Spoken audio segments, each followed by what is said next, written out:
Hi, welcome to the Credentialing Team Report for Annual Gathering 2023. This will be sort of a people and numbers report. I'll be discussing a number of things. If you're interested in following up on those, more information, more data, you're welcome to go to the website.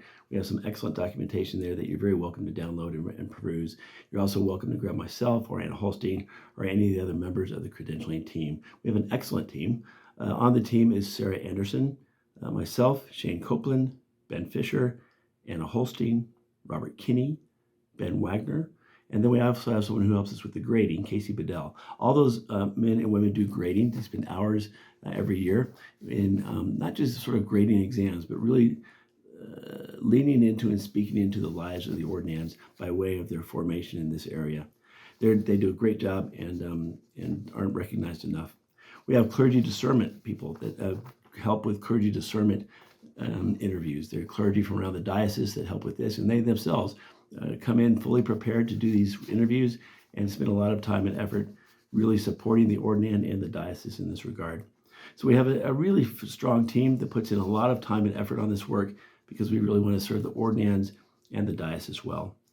In 2022, how many people did we have in the ordination process? We had 42 people in the ordination process, evenly split between the transitional diaconate and the vocational diaconate.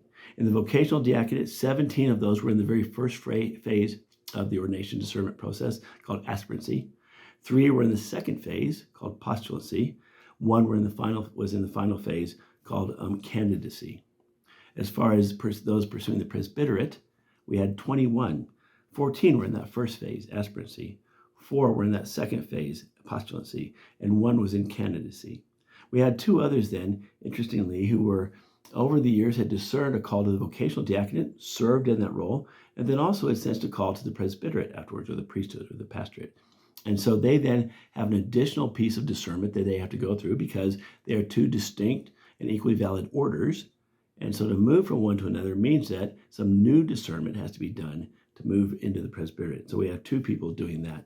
Of those people, 4 were clergy ordained in an entirely another tradition, who have come into both Anglicanism and the diocese. We've had some folks from other areas of the Anglican world, Anglican Church in North America, come into our diocese, and we've been very blessed by their presence. These are signs of remarkable health and dynamism in the diocese, and really God's blessing to raise up such a wide variety of smart, energetic people from various backgrounds. It really is remarkable and a pleasure and a privilege to work with them and to serve them.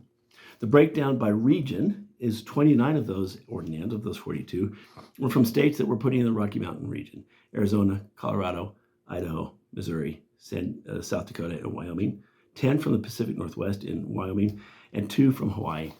So as you can see, we have a great and diverse group of ordinands, and again, it's a testament to God's grace, raising up these people, and to the health in this diocese. If you have any other questions, please do feel free to ask me or Anna Holstein or any of the other members of the team that I mentioned, and have a great rest of the gathering.